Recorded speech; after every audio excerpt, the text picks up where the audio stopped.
Welcome to Daddy vs. Doctor. Here are your hosts, pediatrician Dr. Scott Cohen and comedian Sebastian Maniscalco. Welcome to Daddy vs. Doctor. My name is Sebastian Maniscalco, along with Dr. Scott Cohen. We got a little discouraged just now.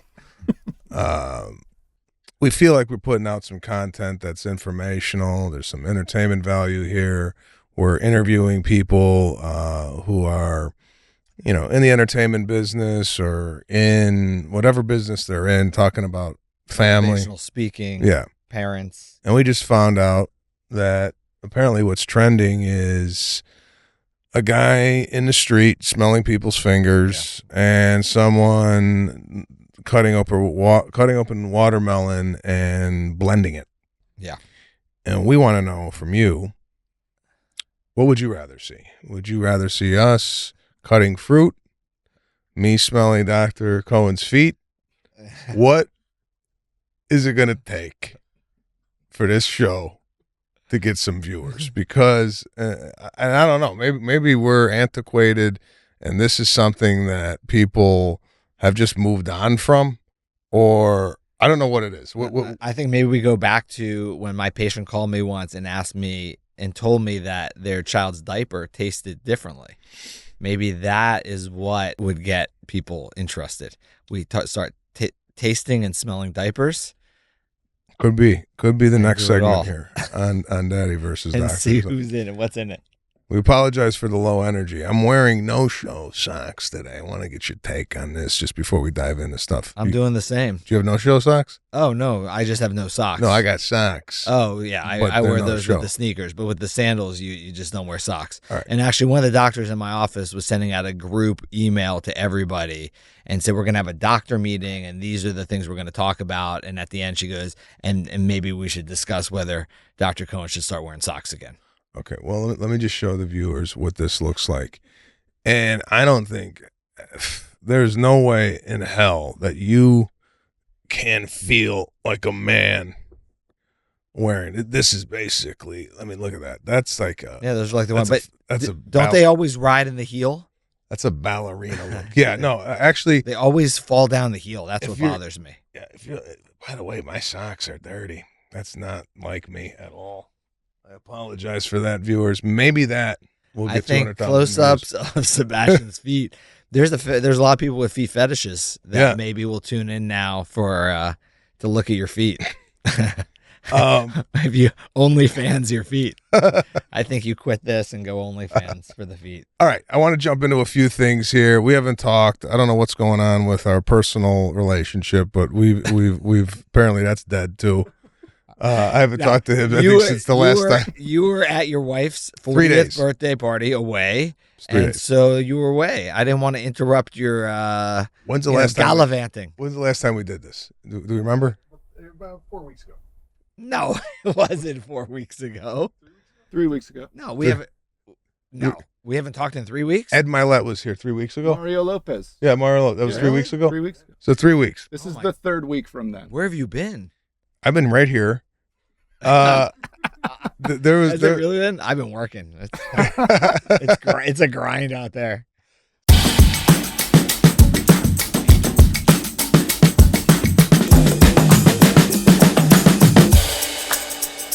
First of all, family vacations. I want to get into family vacations. Lana and I are talking about possibly going on a ski trip. Lana grew up skiing. Mm-hmm. She wants the kids to learn how to ski. I don't ski. My problem or my issue with going on family vacations with small kids is, you often hear, is this a vacation? Is it a trip? What is it? All right. And also going on vacations with other people. Right. Or do you insulate and go as a family? Now, you've been through this and I'm going through this.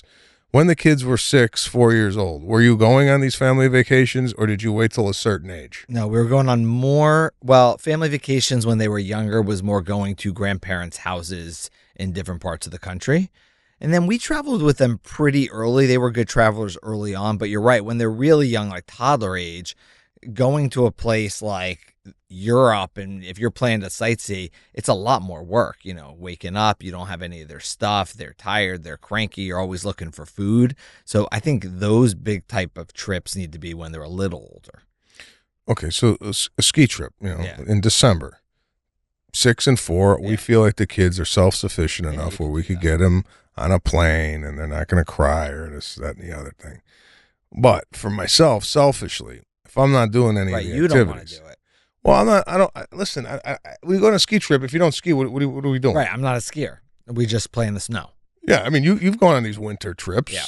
but your kids are older, so you might have a little bit more leeway in what you can and cannot do. But for me, and the kids are at ski camp or whatever the hell it is, school. And by the way, I've noticed this. Talking about camps and to piggyback on Rich Eisen interview, the more money you have in life, I feel the more families who have money try and get rid of their kids. I was gonna ski school is just a way to drop your kids off so you can do what you want. That's where I'm going Right. with this. Summer camp, talk to a lot of wealthy people. We send our kids away for 6 weeks. Mhm. Get them out. That's what I'm hearing. Okay. We don't want to deal with this shit. Okay. Right? Number 2, we go on a ski trip. They're going to go to ski school. Get them out. Yeah. Don't want to see them. Right? Study abroad. Mm. Get the fucking kid out of here. I don't want to be a parent.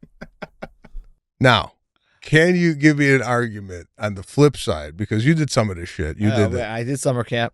Okay, Yes. you did summer camp. Yes. And you didn't necessarily come from an abundance of money. Came from, modest means and whatnot. So did I.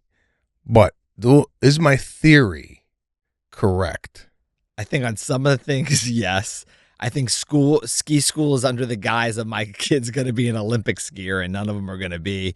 Maybe they'll pick up skiing and they'll enjoy it so that they can, skiing is nice for families because if they start them young and the child likes it, it's something that parents feel that the kid will do with them for life, right? Yeah. It's like one of those activities you can do for life, like tennis and things like that. So kids and adults, it's an even playing field, which is a great thing.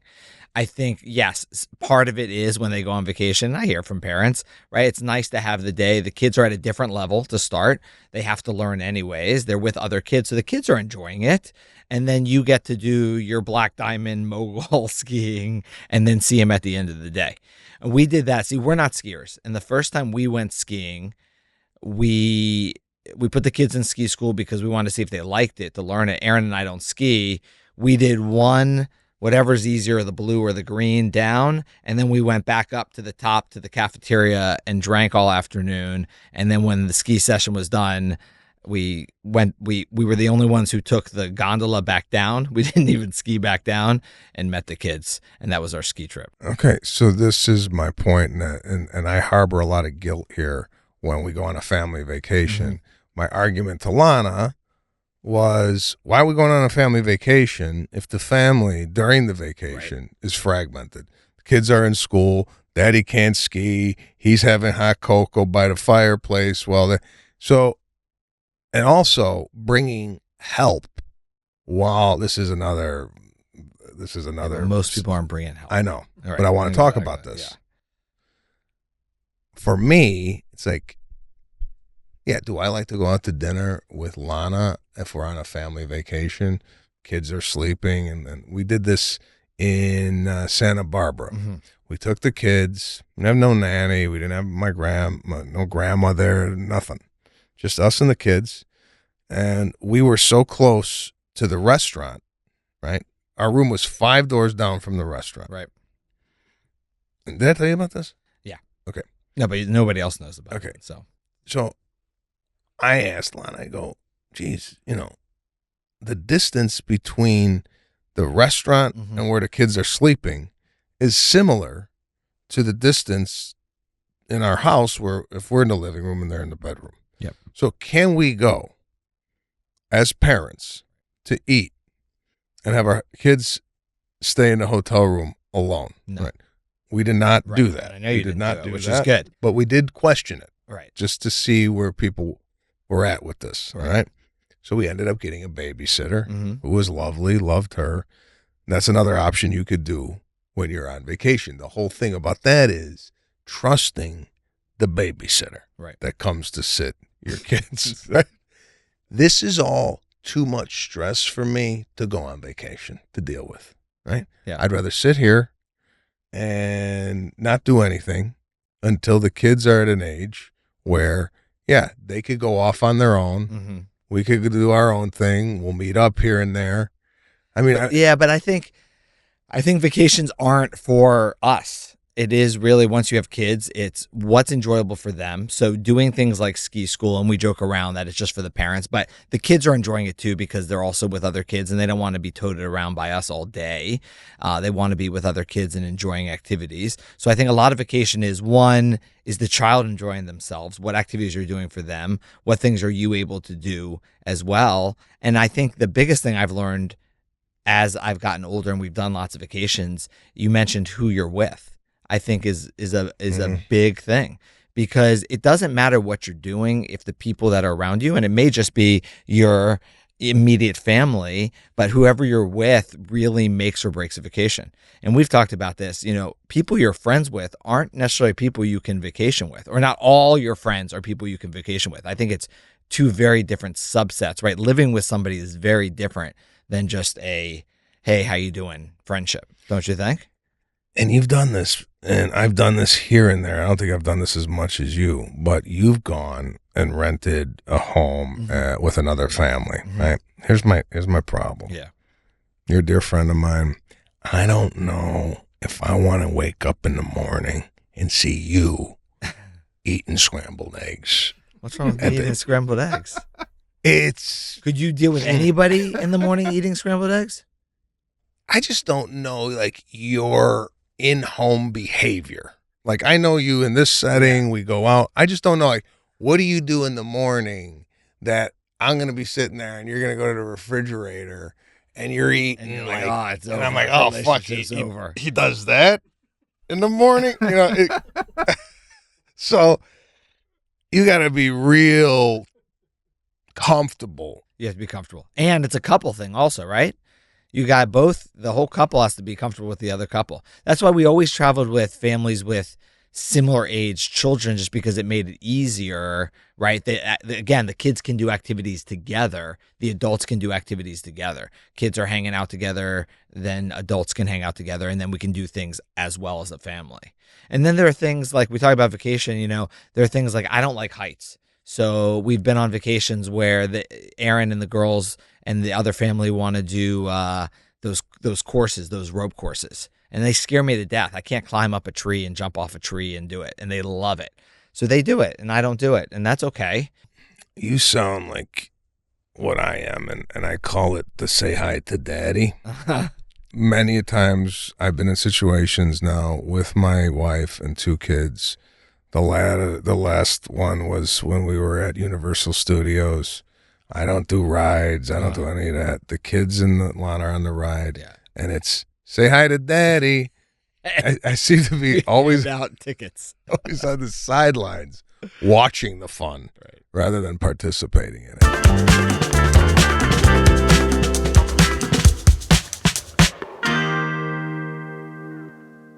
So now, are you going to go on the ski vacation? Well, another thing also when considering skiing is, what type of value do you get on these family vacations? We just went to Mexico for Lana's 40th birthday, right? And did it cost some money? Absolutely. But I didn't really bat an eye at it because the amount of fun and amount of memories we created far outweighed the amount of money that we spent. The amount of money that I would probably spend on this ski trip, because and you're not skiing. Right? I'm not skiing. You're waving. And and would it be, yes, we would all be together, this, that, and the other thing. But I'm just trying to lay it out. What are we doing on the ski trip? Are we going on a sled? Are we going sledding? Sure. But again, a lot of, and I got to get my shit right. A lot of these activities, sledding. Now, I'm not saying I'm old, but at 50, could you safely get on a sled? Yeah, but there's no sledding. It's tubing. They don't do sleds They don't do anymore? They do tubes. All right. I grew up with a sled. Right, I know, like a toboggan, like Wood, like steel, and a across rope. the highway. Right, you Right. didn't know if you were stopping. It's all tubes. It's in a very manufactured place. You know, you walk to the top. Everybody's in line, one at a time, 10 seconds, and then you go back up to the top and do it again. That's tubing, because we do a lot of tubing because we don't ski. Well, I remember sledding. And sledding, where I grew up, was you took your sled up the hill. It was not a mountain, it was a hill. And you had that rope, and you could steer it. And the steering was, like, very minimal. And I just remember there was no, like, okay, 10 seconds, wait. It was like if you fell off your sled, another sled would run right over you. Did you ever have the saucer? It looked like a piece of bent metal. Yeah. That you just took down. It had like dents in it. That's what we need. We need our viewers to tell us, like, send us what type of sled they had. It reminds me of you ever see Christmas Vacation, where he puts the cereal varnish on the sled and it goes super fast. But that's what we had, the saucer, and you had no control over that. You fell off. That was the break. Well, the saucer, I feel like, was something that kids who had the saucer came from, like, a broken family, and I'll tell you why. My whole childhood just went by. No. I just felt like a sled was one of those things where you're looking at the sled for 6 months. Oh, I want that sled. It's beautiful. You got it for Christmas. Right. It was maybe up against the wall. I felt like the saucer was like, here, go sledding. You know, they don't give a shit. Your dad left us 3 months ago, and take this. I remember having a red plastic sled, like rectangular, and it had handbrakes. Yep, I remember and that. the first time you used the handbrakes, they broke off because it was all plastic. That plastic sled was not durable. No. One-time use. It's a one-time use. God forbid you hit a rock or something. That's it. It cracked in half. And tubing nowadays, helmets. See, I knew you were gonna. It's changed. We didn't have any of that stuff, and we were going across. You didn't even know cars, everything. Now, yes, it's the full gear now. Okay, so you are seeing kids on a daily basis, and these helmets now are when you're riding a bike, when you're riding a scooter, everything's a helmet. Is the amount of head injuries that you have seen over the last 20 years due to not wearing a helmet significant enough where you would say, hey, you really should have your kid in a helmet? I mean, the truth is we're not seeing them because most people, it's so ingrained. It's sort of like seatbelts. I remember fighting with my parents about wearing a seatbelt, or they just didn't say anything. You just didn't wear one. Nobody thought it was a big deal. And now you watch every child, the second they get in, they put on their seatbelt. It's not even a thing. It's become normal, right? Yeah. I think helmets have become that way. Very much like cigarette culture changed. It's just nobody smokes cigarettes anymore. It's just become ingrained that it's just not a thing. So we don't see it. And most of the head injuries are my toddlers who are running around, running into corners of walls and things. Okay, so I had an instant where Caruso and I were on these scooters. Scooters where you... Yeah. Right. And, I'm doing it just because of, like, everybody else is doing it. All right, put your helmet on. And he goes, Daddy, you're going to put your helmet on. Now... Gotta wear the helmet. We took a photo of us in helmets. Yeah, let's put that up. The look of it is so weak. Yeah. Right? They're not cool. Right. They're not cool at all. No. You cannot look cool wearing a helmet. Yeah. Here's the issue. It's sort of like seatbelts, right? Most of the time, if you drive around, if you don't get in an accident, then it's not a problem. But the one time you do, it could be devastating. And now seeing the other side, and a child who has been devastated by a fall or skiing or something and not wearing a helmet, it's just not worth that risk. My daughter, who's 15, went on a bike ride with her friend, and I saw them getting ready, and I said, put on your helmets. God, and then I know. And then they got mad, right? Because that's not cool. Yeah. And then I walked inside and I saw that, this is horrible. I saw they left and the helmets were there. So I got in my car And I drove around the neighborhood and I found them and I rolled down the window and I yelled, and I know her friend very well too. And I said, stop. And I pulled over and I had the helmets and I said, put them on. And they said, no, we're just going to come home now. And I know, nope, you're going to put them on. It's just because, I mean, it's two things. One, I want them to be safe. Two, God forbid it's the pediatrician's kid that this happens to. Used to be, you know, when we have a van and I used to drive Aubrey to all her whole team to the soccer tournaments, and all the kids wanted to be in the van together. Aubrey was the tallest one on the team, and I knew that she needed to be in a booster seat, which meant that every other player on the team had to be in the booster seat because she was the tallest one. When they would all get in, they would all say the same thing. But our parents don't make us have a booster seat. We can just be in a regular seat. So if you're in my car, you have to wear it. And I would literally have 7 booster seats in the back of the van ready for them. Because I just saw that headline, right? Pediatrician dad, soccer tournament, gets in a car accident with 6 girls, and none of them are properly restrained. It's not all for me, but it's also for their safety. So I think about these things. The worst injury, actually, I mean, this is crazy. A dad had his son, 2-year-old, on his shoulders. He would never wear a helmet, obviously, for that. And he tripped on the curb and fell backwards. So the kid's up here, kid's head against the corner of the curb. Ooh. Ended up okay, was in the hospital a couple of days, had a little bleed. But I mean, those are the crazy things that happen. Yeah, no, listen, I'm not saying that I recommend people not wearing helmets out there. I'm just saying it's from a cool perspective. Yeah, we need to make a rule. It's a weak look. Similar in growing up, and I don't know how you feel about this, but I wasn't a seatbelt guy growing up. Yeah, right? I don't think anybody was. Not because of the safety of it.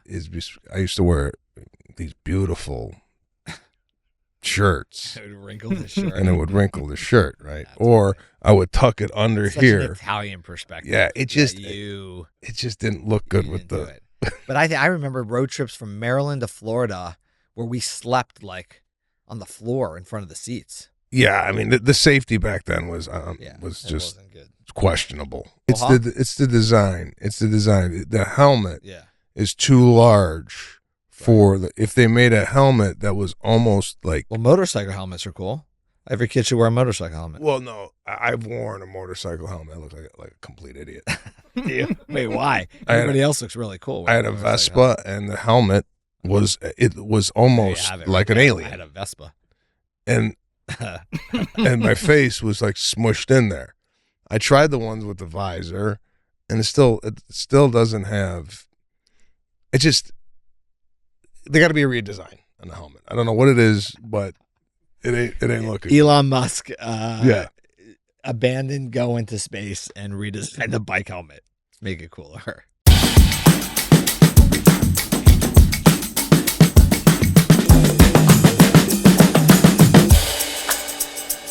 Speaking of head injury, I want to get your take on this. And I don't know if you people know this. I don't. Anything that starts off that way. Serafina did a cartwheel at school yesterday and landed on her head. Mm-hmm. There was no ice given, nothing. She didn't cry. It was one of those boom, and then she was out. Right. And she came home and said, Daddy, I fell down on my head right here because I was combing her hair. By the way, just a pat on the back here. I don't know how many dads are doing this. I do a lot of this for effect. But have you ever done this? Serafina was in the bathtub. Mm-hmm. And by the way, there's a lot of questions I got for you. At 6, right? Kid taking a bath. Yeah. Is there an age where we should start transitioning to a shower? No.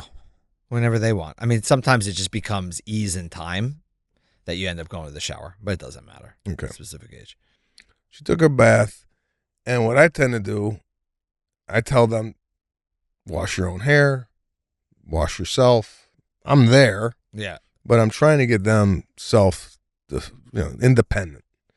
Comes out, dries herself, and she got long hair. So I brush it out. Okay. Right. And then I do it's got to be a 6 to 7 minute blow dry on the hair. Really? Right? Now. Wow. And this goes to a bigger point. Doing these little things with the kids, Yeah. although maybe mundane, or, for example, the example I used with Lana yesterday going skiing is sometimes out of the inconvenience of doing something. Yeah, you're creating memories. Yes. That like blow dry is your Ed Milet. Yeah, That's he did a mantra, Mhm. and Serafina will go to college one day and be combing her hair in the dorm and say, I remember my dad always when I got out of the bath, blow drying my hair. That's your moment. Okay. I struggle with this because Yeah. I'm going to go on the road next year. Yeah. Going to do a tour. I'm going to miss the blow dry moments. Yeah. Okay. You, as a man who owns a business Yeah. and is working a lot, Yeah. do you ever reflect back and go, man, if I would have blown a couple of hairs now and then, Yeah. did more, Yes. that my relationship with my daughters, not that it's bad or fractured, would have been more foundation, All the time. all the time. All Okay. the time. I'm always looking for little things to do that I could, spend more time. And I think we really do. I grew up around a lot of kids whose parents were doctors, and their stories to me were always that their dad would leave the dance recital to take a page, or they were always on the phone, or they were always returning a call. And that's what they remembered of their childhood. So I made a conscious decision very early on that I wouldn't allow that to happen. I can't say I've always done a great job at that because you just get stuck with work all the time. One thing I told you recently, really coming home and just putting the phone away, because if you just have it on you, you're constantly looking at it, you're returning texts and things like that. And one sense is they see daddy works hard and we're able to afford the things that we have in life because mommy and daddy work really hard. But at the same time, if you don't spend those small moments with them, then it goes by so quick, and there aren't those times. It does. It goes by quick. Although I find myself being hypocritical because my father necessarily wasn't blow drying my hair or doing this, that, and the other thing. And we have a tremendous relationship. Yeah. So I'm wrestling You can have with it both ways. Like, he wasn't really there growing up. Not that he wasn't there. He's just working a lot. He wasn't giving us baths or doing this, that, and the other thing. So I'm trying to figure out how much of this stuff that I'm trying to do and what my dad didn't do. Right. It seems we all end up in the same place unless Yeah. you're just a deadbeat and you're not even Right. there. I think if you meet expectations, I think where it hurts is that when a child expects something or you've promised something and then you don't. Like if you said, "Sweetie, I'll be home and I'm going to blow dry your hair," and every time you're not, right? That would be the problem more than the act itself. And I think that's the same. It doesn't have to obviously be blowing drying the hair, but when you're on the road and if you said every night at this time, I'm going to FaceTime you and we're going to spend, you're going to, maybe when she's blow drying her hair, we're going to FaceTime or whatever. And then if you are constantly not there to meet that expectation, I think that's where it hurts. I think the act is less important. It's just being consistent. Yeah, I agree. Something I'm wrestling with, but wanted to bring to the doctor's attention. But I like the blow dry. And it's another thing, sort of like everybody comes on the show, everybody else, these amazing stories. And I just go home and I'm like, man, I got to do better. Got to do better. You're doing fantastic because I've often called you and say, hey man, we're having a pool party, we're having dinner and this, and you're like, hey, I'm at a soccer game, I'm this and that. You're always somewhere with the kids, so it's not like you're doing a bad job. I just want to take a sidestep here and say, the blow dryer I use is a Dyson, so it's unbelievable hair dryer. It gets the hair really well. So if Dyson would like to reach out to us and provide product, we are available.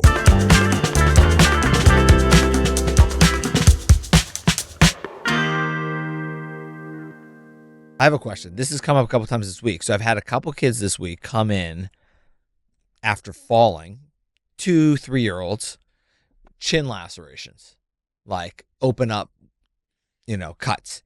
Did that ever? And I sort of joke to the families. Everybody, if you have that, every adult, if you have them look up in the air, has a little scar on their chin. We've all hit. Did that ever happen to you, or any of your kids need stitches yet? No stitches. The only time I got stitches was when I was playing in my front yard. I think it was about 8, 9 years old, and the next door neighbor came over. We must have had an altercation, and I was playing with some other kids, and he came over with a hanger rod, and I turned around, and he's like, "Take that," and took a chunk. Oh, actually, Freddy Krueger. It's there's like a little nick here. I had to go to get some stitches, but that's the only time I really had no broken bones. See, I'm the same way. No broken bones. Grew up playing sports. Maybe I wasn't playing hard enough. No cuts. We see it a lot. Immediately gratifying as a doctor and as the family. So with these on the chin, usually you can glue them. They don't need stitches anymore. We use something called Dermabond. It's literally like crazy glue. So you do it in the office? Yeah, it's great. And this 2.5-year-old, it was just yesterday. It was amazing. He's laying down. His chin's opened up. We clean it out. He's looking at his mom. Mom's behind reading him a book. And literally all you do is you just pinch it so that, so basically a cut looks like this. And what you want it to look like is a straight line, right? Straight line across. So you pinch it together and then there's this glue and you literally just glue it and you hold it there and then you're done. You put a couple steri strips on. And it works just as well as stitches. You want to do it in non-cosmetic areas. Again, you don't see here. And it has to be a linear cut. It can't be jagged because you're not going to get a good approximation. But twice in the last week, that's the only reason I bring it up. I've had kids with. This one was climbing stairs and then just tripped and hit the corner. Boom. And the other one hit the corner of a table. Because, at that age, everything is that height. It's crazy. Yeah, his head height. Caruso had like a little... He hit himself on the edge of a table, but just like a bruise. The only thing that really happened with Caruso, he took and I felt so bad about this. I was lighting a little fire in the living room. This is over the holidays, and that fire starter. It's like a long thing. A long thing. And then he took it and he put it up in his cheek, and there's like a little scar. Burn? Yeah, burn. Because it was hot on top. Yeah. Like branded himself. Yeah. So that was the only thing that happened. He was testing. That kid doesn't feel pain. No, this kid, I'm telling you, we took him to, did I tell you we took him to jiu-jitsu? No, you said you were thinking about it. Yeah. Yeah. So does he like it? It's so good for kids. We went to jiu-jitsu. We went to go watch because I just didn't want to like sign him up and go here. I just want to say, watch this, see if you're into it. So we went and we're looking around the, I can't even get into half of the stuff I want to get into, not because of time, just because it's stuff that I'd have to talk to you off. Martial arts secrets. Yeah. So we're sitting there. See, the stuff that I really want to say, and this is the problem with me because I'm always editing myself while I'm talking about it. I'm sure you are too. You go, you own a business, you own a practice. And you're saying, I feel one way, but I have to be diplomatic here and political. Because they pick out the one thing. Yeah, the one thing that I'm going to say that I'm not going to say, they would jump on. But anyway, at jiu-jitsu, we're watching these kids, and he's sitting there, and I like the way the instructors speak to the kids. Yeah. It's pay attention. It's with volume. It's with firmness, and the kids straighten right up. Yeah. Right. So it does have structure. It does have discipline. Now they were doing all these moves. Caruso was kind of like, he was in it. He was not in it. He was like, like laying down. I go, get up. Sit up. That's all I've been trying to instruct this kid. You should be a jiu-jitsu teacher. We went out yesterday. We went to dinner, and like he's half on the chair. Get on the chair, like sit straight. Sit straight. Yeah. And I don't even know if this is possible. I'm trying to teach like table manners. At 4, we left the jiu-jitsu. Yeah. I go, did you like that? He goes, no, I didn't like that. I didn't like that. I said, okay, whatever. And then push it. Got home that night, and I go, come here, because we always kind of wrestle. I go, what do you do when I do this? And he did all the moves. He retained all the moves. Okay. Everything I gave him, he knew what to do, right? So I'm like, wow, I didn't think this kid was paying attention. But this kid absorbed everything he saw, and he replayed it back to me. And I was like, is this a savant I'm dealing with? Yeah. Is this the an next? MMA savant? Is this Is the he gonna go next back? Brock Lesnar, or is this? Well, I emailed the guy, and for whatever the reason, the guy hasn't followed up with me. But I think it's something that. Well, we put him in karate too. He's in karate, starting karate You got this to pick week. one martial art. Well, I'm just throwing a You're lot like- at you're the like, wall. and he's practicing nunchucks. What is that? Yeah, I don't know. I'm just throwing a lot at him. But for the parents out there that are doing jujitsu or doing some type of martial art, every parent I talk to, it definitely changed them in a way for the better, right? No, everybody loves it. Teaches structure. It's great listening to somebody, following direction, sitting still. But what I don't understand with all this, so I have somebody will tell me they're an 8-year-old and they're a black belt, right? So they took all the things, the classes and the tests for that. But then an 8-year-old black belt, I mean, they can really beat somebody much bigger than them, even if they're a black belt? No, they just know they just know the skill stuff, sets. It's the not skill like sets. A 53-pound kid is going Right. to beat the shit out of a Right. 180-pound grown man. You got to get out of the office. All right, listen, guys. This is our show. We didn't get into a lot of the things that we normally get into. Again, we're still trying to We're experiment. catching up. We're re-figuring out our friendship. You just told me you went on vacation with me. I didn't the way say I that. eat Cheerios. I didn't say First that. of all, I am a good house guest. Better than probably a regular daily person in my house. My wife always says she goes, "Why don't you act the way you do on vacation when you're home?" Because at vacation, right, I clean up, I'm doing dishes, because I want to impress The other people people. around me. Yeah. And I'm done impressing my wife. Okay. So Well, that's another show. But listen, to the 3 or 4 people who are watching. oh God. That's all we ask. Share the videos. Well, there's a lot of production that goes into the show, right? And we're putting up clips. And your production crew is larger than your viewership. Yeah, the people in the room right now are our fan base. My mom has stopped watching. Well, here, No, I'm just kidding. I'm just kidding.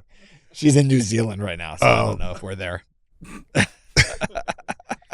I'll leave you on this. The Ed Milet video that we put up, and I don't know if you saw it, but I thought, there was a Deion Sander video out there. Yes. That was very We gotta talk about motivational. him. Love him. Right?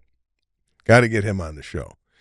But there's a video with music that he did that went viral, and it was motivational. Yep. So I go, okay, let's take that song, since that's apparently the popular Theme song. music, yep. Yeah, and let's put it with Ed Milet. Yeah. And I thought what he said about, working as a young person, I thought that was great advice, right? 11 views.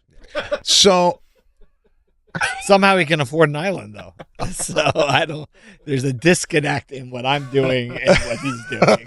I don't understand. So anyway, we will see you next week. Daddy versus Doctor. This is our 51st episode. We've almost been doing this for a full year. Hope you guys are getting a lot of information here. Just know that when you're a parent, you might feel like you're on an island, but this show exposes that we're all living on the same piece of land. Now, if that don't go viral, Not on a T-shirt. we're shutting this shit down. Good night.